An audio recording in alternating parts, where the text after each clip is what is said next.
Preparing for UPSC any government job और साथ में फिटनेस मेंटेन करना उतना आसान नहीं होता। I did both and I decided to document my journey.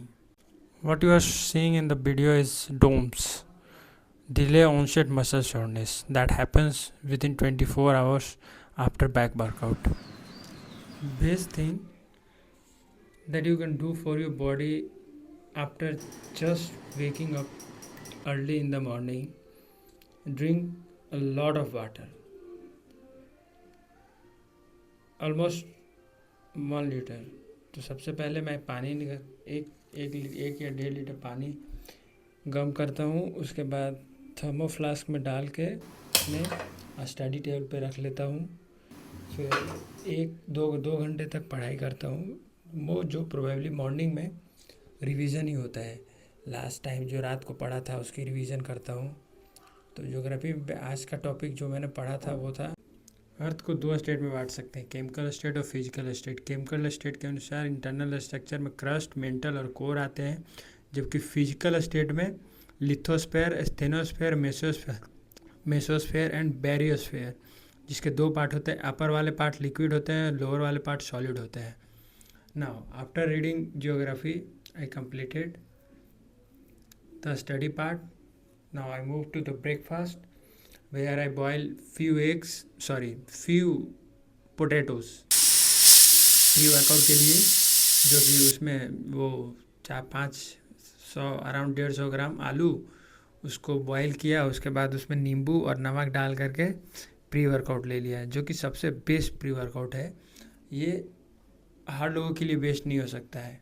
अगर आप बिगिनर हो तो बिल्कुल ये ट्राई मत करना। ये जिनके पास थोड़ी मसल्स हो बॉडी में, उनके लिए सबसे अच्छा काम करता है ये वाला प्री वर्कआउट। बिना कॉफ़ी, बिना केमिकल प्री वर्कआउट का अच्छा पंप भी देता है। उसके बाद I got ready for the gym, I took shower and then I dress up. This is basically GRWM, get ready with me for my gym video. I know this would not look awkward because the physique is good. Imagine the same body, same scene when a skinny guy doing this. It won't look good. This is looking good probably because I got the good physique. जूता पहनते पहनते मुझे याद आया कि आज workout क्या करना है, क्योंकि प्रोबेबली मेरी एक क्लाइंट आती है जिनके साथ मैं वर्कआउट करता हूँ। तो वो मेरा वर्कआउट रूटीन उनके साथ मैच करता है, पर वो अभी कुछ काम की वजह से 4-5 दिन के लिए नहीं आएंगे। तो और 2 दिन पहले मैं बाहर भी गया हुआ था कुछ काम से। तो बॉडी में डिहाइड्रेशन और मतलब ऐसा होता है कि आप अगर सही खाना नहीं खा रहे हो, अच्छे प्रोटीन नहीं ले रहे हो, तो थोड़ा ना बॉडी में लेथार्जिक टाइप फील होना, दिस इज़ नेचुरल।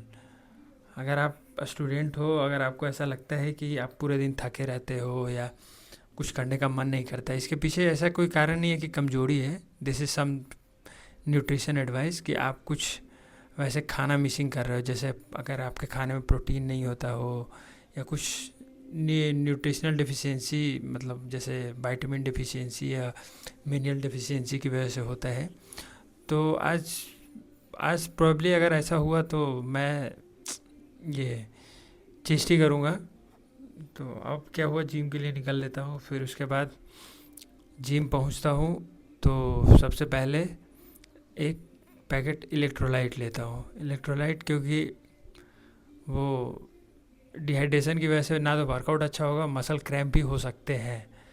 तो इस डर की वजह से एक पैकेट इलेक्ट्रोलाइट लिया। फिर उसके बाद वर्कआउट स्टार्ट करने का प्लान तो चेस्ट ही का है, तो चेस्ट ही करूँगा आज प्रोबेबली।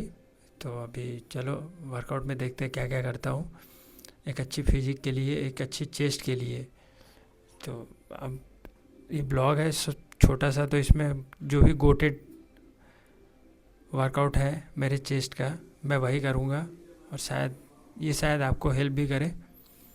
तो जूता पहन के रेडी हो गया। जिम के लिए जूता अलग होता है, ये सबको पता है। सबके जिम में एक रूल ही है, ये हर जिम में रूल होता है कि जिम का जो शूज़ जो अलग से रखना होता है। अपना अपना प्री वर्कआउट इलेक्ट्रोलाइट डन। उसके बाद फिर कुछ स्ट्रेचिंग स्टार्ट किए, जो कि मैं स्ट्रेचिंग प्रोबेबली पुशअप्स और चिनअप्स करता हूँ। चिनअप्स यानी पुलअप्स वाइड ग्रिप से, just to when you workout chest, when you workout for a chest ना, तो लैट का इंगेज होना बहुत इम्पोर्टेंट होता है।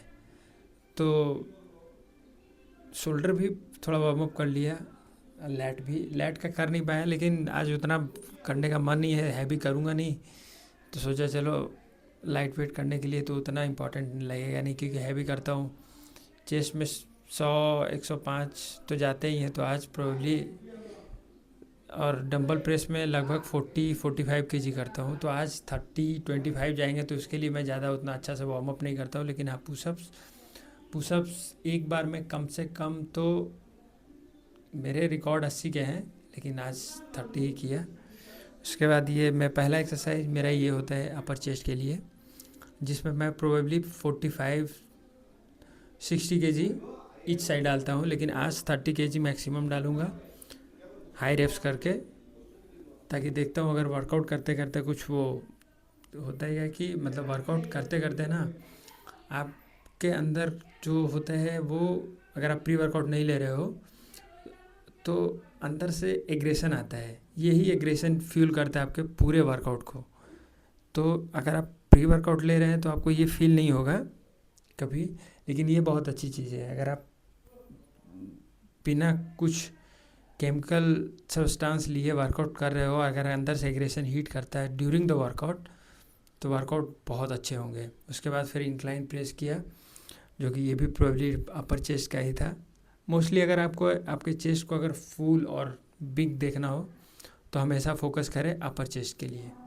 इसके बाद फिर डंबल, ये इसमें भी लगभग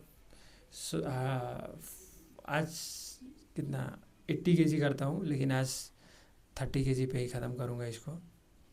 उसके बाद फिर करूँगा डंबल प्रेस फ्लैट